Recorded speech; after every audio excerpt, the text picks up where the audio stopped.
back to Lights Camera Reactions. So today we're back with another reaction video, and you know what today is. It's True Crime Tuesday. So we're gonna do a true crime reaction video, and we're gonna be reacting to another video by Watch Mojo, and this one is called 10 Criminals Who Should Have Never Been Released from Prison. So this should be pretty interesting. If you guys don't know by now, true crime is like my favorite genre to watch, so I think this will be very interesting. Hopefully I know some of these people on the list, or I've heard of some of them. I'm interested to see what these prisoners have done and how they have gotten, or why they have gotten released, if they either served their time or if there were any other situations behind it. But let's go ahead and get into this reaction video. He is released and moves to Rochester, New York, and this became his playground. Welcome to Watch Mojo, and today we're looking at 10 examples of highly disturbed and dangerous people who were voluntarily let out of prison. And for the past 2 years, she has reportedly lived in this suburb south of Montreal with her husband and their 3 children. Harvey Marceline. I take full responsibility for what I did. I have understanding now of what I did, and I'm a changed person. It's not often that someone kills 2 people and is let out of prison both times, but that's what happened with Harvey Marceline. Back in 1963, Marceline was convicted of murdering an ex-girlfriend and received a life sentence. But while behind bars, the sentencing laws changed, and Marceline told a 3-panel parole board it will never happen again. Marceline was also continuously denied parole owing to violent and aggressive behavior in prison. However, after serving more than 21 years, Marceline was released in May of 1984. Just 1 year after release, Marceline committed a second homicide, killing Anna Miranda and disposing of her remains around Central Park. Marceline was convicted of the crime and re-entered prison, but was released yet again in August 2019. And yet again, Marceline committed murder, killing Susan Layden in February 2022 at the age of 83. This is just the latest of a list of heinous offenses conducted over a period of a lifetime by Miss Harvey, and we can only hope that she can do no more. I'm sorry, but after he unalived the first girl, he should not have been let out. Like, yes, he served 21 years. That is a long time, but he obviously didn't change. He obviously had these thoughts still going on in prison. And I feel like even if you serve out your time, I feel like you should be seeing a psychologist while you're in prison, and they should also have a say on whether like you're sane enough to get out, or whether or not if they think that you would commit a crime again. Because like, I don't know, I'm sure he was screwed up in the head, and I'm sure if he like was talked to a psychologist or a therapist or whatever, that they would have already known that he was gonna do it again, just based on, you know, whatever he said to them. But he seems like a psychopath, so I'm sure they would have been able to figure that out and make sure that he never got back out again, because then he took another life and then he spread her parts around a park, which is completely psychotic. Like, once you did that, you should have never been able to be released again. And I'm not sure, like, I don't feel like they told us why he was released the second time, but that's crazy. And then he did it again. Like, wow, like, how could you let him out even the second time? After he did it the second time, after 21 years, you know he's gonna do it again. Like, and then you literally let him out again, and he did it again to another woman. That woman did not have to lose her life. He could have just stayed in prison till he passed away, because at this point he took 2 lives, and as soon as you let him out, he took another one, and he was probably in prison fantasizing about it the whole entire time. Like, oh my goodness, it is crazy. And that's just the first one, so I can't imagine what the rest of this list is about to be. Ugh.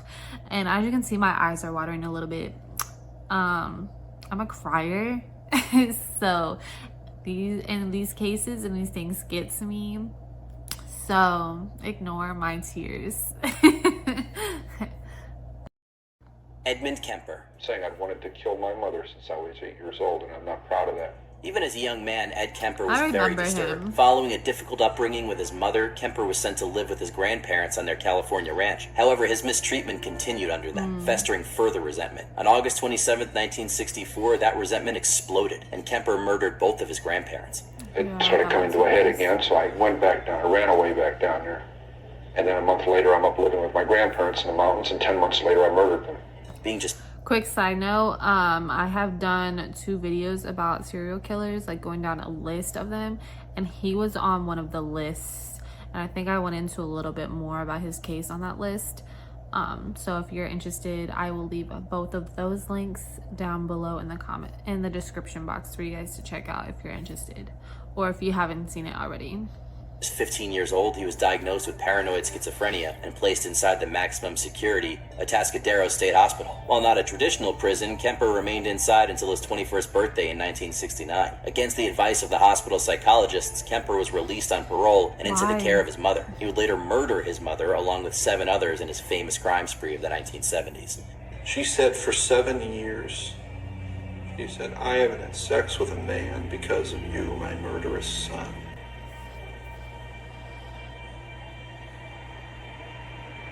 So I got a claw hammer, and I beat her to death.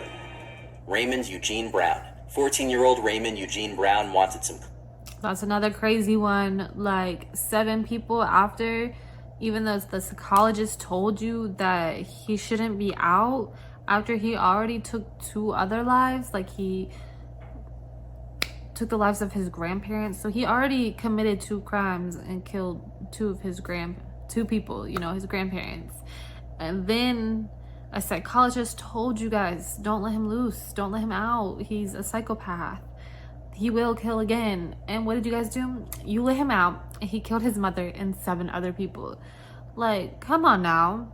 This is crazy. Like, it should just be in the law that if a psychologist tells you that this person is a psychopath and that they will do it again, y'all should just have to go by that. That should be law. Like, you should have to go by that. They should stay in some mental institution instead of a prison, whatever the case may be, and they should just continue living their life in that mental institution if they're a psychopath. Like, come on, this is crazy. He looks like a psychopath. So on October 1st, 1960, he broke into the home of some relatives intending to steal money. When confronted by his aunt, he stabbed her 123 times with a kitchen knife and then murdered his grandmother and great-grandmother. Brown's mother found the bodies the next day and called the police, leading to Raymond's arrest. Despite the severity of his crimes, Brown was a model prisoner and was paroled in 1973. However, this was revoked in 1980 after Brown attempted to kill his landlord. Nevertheless, he was granted parole again in 1986. Less than a year later, Brown murdered his live-in girlfriend and her young daughter. He was convicted once more and died on death row in 2008. David Edward Moust. At just 9 years old. Crazy. They let him out on parole again after he tried to unalive his landlord. And then he took another woman's life and her young child. Like, when you do things to children, I feel like you should automatically just be wiped off the earth, in my opinion. Because children are just so innocent, and I feel like if you could do these things to children, that you're never gonna get better and you're gonna continue these actions. That's my opinion, because children can't even defend themselves. But whatever, I can't believe what is wrong with our justice system? Why are they letting people like this out? But then you have people that deal, you know, substances, and they end up in prison for life. Like, come on now, how does that work? Like, how can you get more time for substances and petty crimes than you do taking people's lives? Like, ugh, this drives me crazy. 2008. Laws changed. David Edward Moust. At just 9 years old, David Edward Moust was institutionalized at his mother's request, who claimed that he exhibited dangerous behavior. Indeed, after enlisting in the Army, Moust killed teenager James McClister and was convicted of involuntary manslaughter, receiving a 4-year sentence at Fort Leavenworth. He specifically asked not to be paroled but was released in 1977. He then murdered 3 more people and was eventually given a 35-year sentence, but with credit for time served and good behavior, he was released in June 1999. This once again contradicted Moust's request asked not to be paroled, and once again he murdered another 3 people after being released. Moust was finally given a life sentence, but he took his own just 1 month after sentencing. Kenneth McDuff. On a hot summer. Now that really pisses me off because, come on now, this man is telling you guys, do not let him out because he will do it again. And you guys said, oh, okay, we're just gonna let you out. And then he goes and takes 3 more people's lives, and then he does it, then you let him out again. And after the second time he took lives, more than one, mind you, more than one life. And then even then he told you, do not let me out. I will do this again. And then he did it again because y'all let him out. Like, that is insane. Like, my mind is blown right now. You know what? Another weird thing is, I'm not gonna say weird, but you see the color of all these people's skin, right? Now, we know damn well if this was a man of color, he would not have gotten out. Like, you have men of color in prison for less right now, for longer amounts of time, and they didn't take any lives. But these men took multiple lives each time and got out multiple times after taking multiple lives. I'm so confused. Like, I'm sorry, I know I keep saying this, but this is so mind-boggling to me. I did not realize that. You know, I knew that people that took a life have gotten out at a certain amount of time. You know, I get it, they've been in prison for 20 plus years, okay.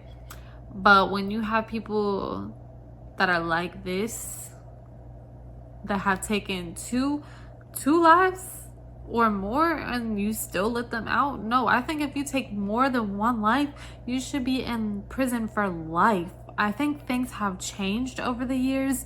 All these cases seem a lot older, so I feel like things have changed over the years. I feel like now if you take a life, you're probably in prison for the rest of your life, or at least for 20 plus years. I think, I'm not gonna swear to that because I don't know, but I hope it's not still like this. I really do. Summer night in Texas. 3 teenagers are hunted and slaughtered. The killer is sentenced to die and then set free. Sometimes called the Broomstick Killer, Kenneth McDuff worked with an accomplice named Roy Green. In August 1966, Duff and Green abducted 3 teenagers near Fort Worth, Texas. He shot the 2 boys, then proceeded to sexually assault the surviving girl before strangling her with a broomstick, earning him the moniker. He was sentenced to death in 1968, but just 4 years later, the Supreme Court commuted many death sentences, including McDuff's, to life in prison. And then in 1989, after serving 21 years, McDuff was released. How can this serial killer get out of prison? How could he have been on death row and make parole? He got by with murder. He could do it again. The parole board supposedly believed that he could still contribute to society. They were wrong. Almost immediately after his release, McDuff began killing again and is believed to have murdered at least 6 further victims. The general reaction was, how on earth could this man get out? Right. This is the Broomstick Killer. And if anyone should be executed, it should be him. Right. Jack Unterweger, a convicted murderer. Before we get into Jack, I'm this video, I'm touching base on each person. Just to let you know, it might be a longer video today, but I am gonna touch base on each one of these people. I'm mind blown. This man took 3 children, and hunted them in the woods like animals. Like, this is stuff that you see in movies that, you know, you don't think that this is real, but it obviously was based off of real situations. Like, because I think there's like a movie, or maybe 2, I feel like there's 2 different movies of, you know, a man hunting down people. I mean, it's never been children, I don't think, but this is crazy. 3 children. And he was on death row and then got out. and then continued and took 7 other people's lives. Like, you could have saved those people by just getting rid of him or making him stay in prison for the rest of his life. Like, oh my God, this is just so mind-boggling to me. I just gotta take a second. Like, I don't get it. I guess this is what life was back then. I know today's age, this would not happen. And if it has, let me know, because I would like to find out and watch something on it. Like, I know there's, people who've taken lives who've gotten away with it because they weren't found guilty in court. There wasn't enough evidence, things of that sort. Or sometimes, there's people that lost their lives and you can't even find who might have done it. So I understand those people got away with it, but not when you know exactly who did it and all the evidence points to that person. And then you have them locked up for more than one body, more than one unaliving, and then you still let them out. And then, like I said, on this list, you have other people that unalived more than one person the second time and still got out. So you are giving them 3 chances, basically, to take people's lives. That's 7 families that could have still had their loved one if you would have just left this man locked up. Like, what the heck? I know you guys are probably gonna hear this all through the video, so forgive me. Set free, only to kill again. Jack had not been redeemed at all. Jack was still this psychopathic killer. In 1974, Austrian serial killer Jack Unterweger took Margaret Schaefer into the woods and killed her in a particularly brutal fashion. While in prison, Unterweger began writing an autobiography, along with poems, short stories, and articles. These writings actually garnered acclaim from Austrian literary critics, and they campaigned for his release, believing that they exhibited traits of personal transformation and rehabilitation. A very important Austrian journalist named Gunther Nenning, he took an interest in Jack Unterweger and the possibility that Jack could be an example not only of a literary artist but of a violent offender who was successfully rehabilitated. But they misinterpreted the writings as being deep and remorseful self-reflection, when in reality they were more performative, even manipulative. But the pressure worked, and Unterweger was released on parole in 1990 after serving 15 years. Unfortunately, he was most definitely not rehabilitated, and Unterweger murdered at least 11 more women between 1990 and 1992. It was immediately apparent to me that this was a person with a very quick intellectual grasp, someone who could think very quickly, who spoke very well, who had strong manipulative powers over everyone who listened to him. Arthur Shawcross. He went through each and every... I think one thing we need to remember is that psychopaths are also geniuses.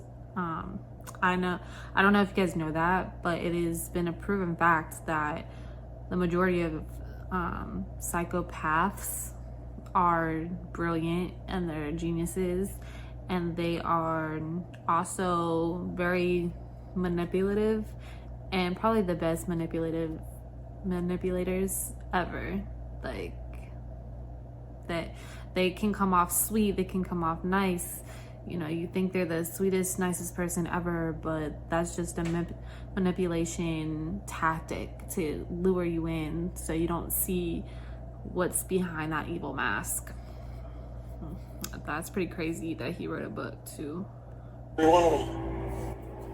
And gave his account of how he killed each one of them. Wow. Professor of psychiatry Dr. Michael Stone called the case of Arthur Shawcross one of the most egregious examples of the unwarranted release of a prisoner. The story dates back to 1972 when Shawcross committed 2 heinous murders in Watertown, New York. Under the conditions of a highly controversial plea deal, Shawcross was sentenced to 25 years in prison with the possibility of parole. You meet a prostitute on the street, it's like a kid in a candy store, right?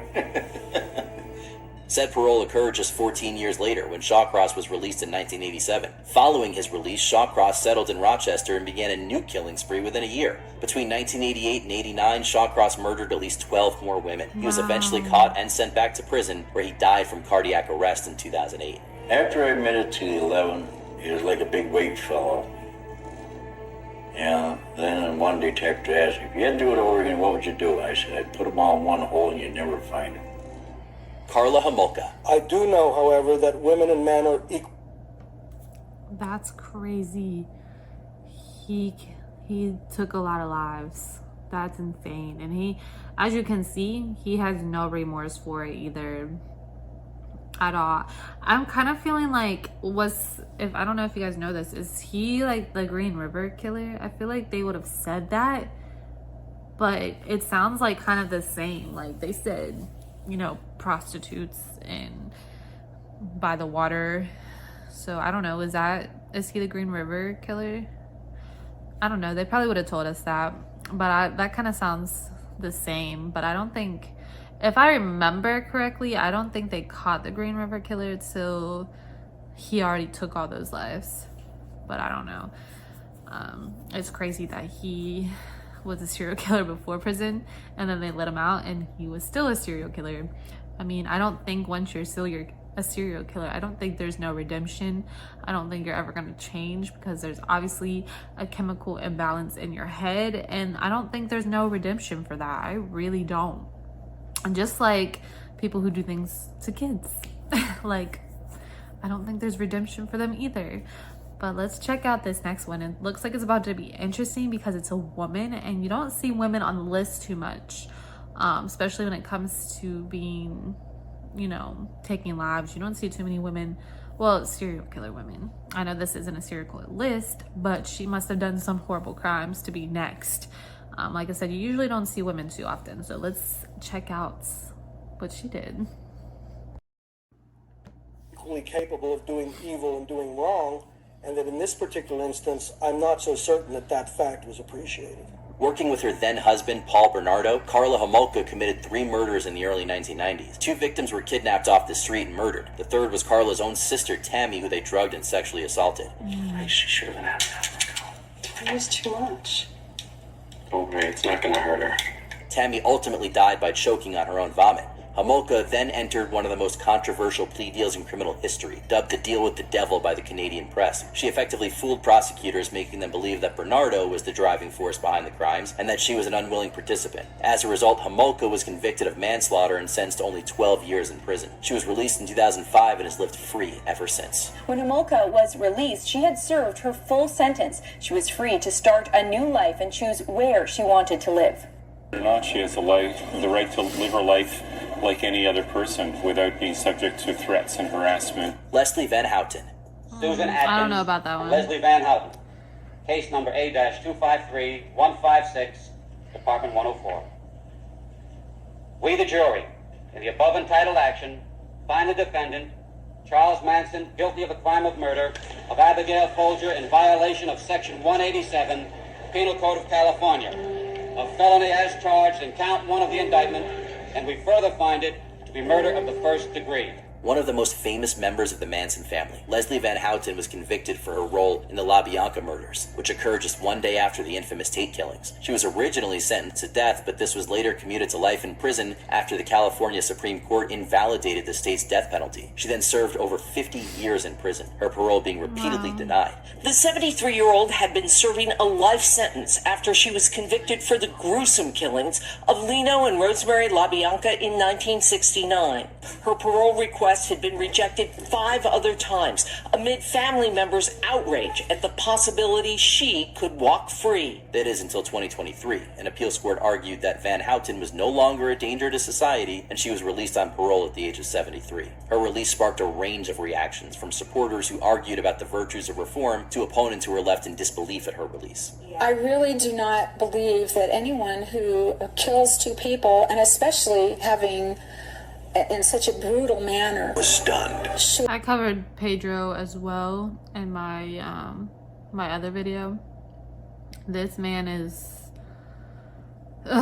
crazy. I'll talk to you after we watch it. The last lady, I think it's crazy. I feel like she deserved to have that much time, but I feel like it's crazy that she got all that time when these men took multiple lives. It says she took 2 lives. These men were taking 3+, 4+, some of them 7, like, and they still had released these people, and she spent all these years and got released at 70 something. I feel like her case was probably a little different because, you know, she was in a cult. She was pretty much probably brainwashed. I don't know much about her, but I do know about that cult and everything and the Manson situation. And they're pretty much brainwashed, you know, they're sick in the head. I don't know how you even fall into a cult, really. I guess it's kind of like a gang as well, and in its own way. So I feel like that situation might be a little different. I think it's a touchy subject, but it's crazy to me that she got more time than these other men that weren't in cults and just did this all by themselves and took multiple lives in very disturbing ways. So I think that's pretty crazy as well. I'm gonna warn you now, Pedro, he's an awful one. I don't know if he's number one or not, but he is awful, like very disgusting. It seemed impossible that one man could have carried out so much violence. If Lopez was telling the truth, he'd rank among the most prolific serial killers in history. Pedro Lopez murdered at least 110 people between 1969 and 1980, although he confessed to over 300. Ecuador does not impose life sentences, and in 1980, the maximum was just 16 years. So that's what Lopez got. However, he was considered a model prisoner and was released 2 years early, in 1994. On August 31st, 1994, serial killer Pedro Alonso Lopez was released from the Garcia Moreno prison after serving 14 years of a 16-year sentence. He was released 2 years early for good behavior. Following his release, Lopez was deported to Colombia and admitted to a mental hospital. He stayed there until 1998 when he was declared sane and released. He has led a quiet life ever since, although a number of murders that occurred in the 2000s bear similarities to his MO, leading many to believe that he continued his killing spree. He went back into the countryside he knew so well, to the killing ground where he had found so many victims. That was the last. Well, they didn't touch base on too much of his case. I definitely went over it a lot deeper, and I don't know if it was part 1 or part 2 of serial killers, the countdown. It should still be in this playlist as well, True Crime Tuesdays. It should be in that playlist, but I'll put both videos down in the description box so you guys can watch them. And I went into a deep dive about Pedro, and like most of the people he took the lives of were children. So it was crazy to me that he only got as long as he did. I mean, I get it, they have different laws.